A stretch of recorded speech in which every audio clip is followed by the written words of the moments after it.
madaxweynaha jamhuuriyadda federaalka Soomaaliya Maxamed Cabdullaahi Farmaajo iyo wafdi hogaaminayo ayaa maanta gaaray magaalada Nairobi caasimada dalka Kenya halkaas oo ay ka qayb galayaan shirka dadweynaha iyo horumarka oo ay soo qaban qaabisay qaramada midoobay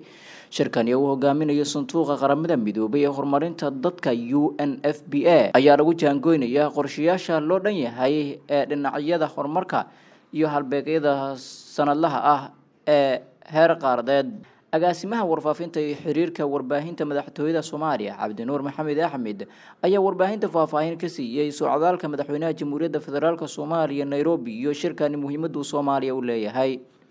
madaxweynaha jamhuuriyadda federaalka Soomaaliya Madaxweyne Maxamed Cabdullaahi Farmaajo wuxuu goordhow u anbabaxay magaalada Nairobi halkaas oo uga qayb galay shir ay soo qaabisay qaramada midoobay gaar ahaan sanduuqa u qaabilsan horumarinta dadweynaha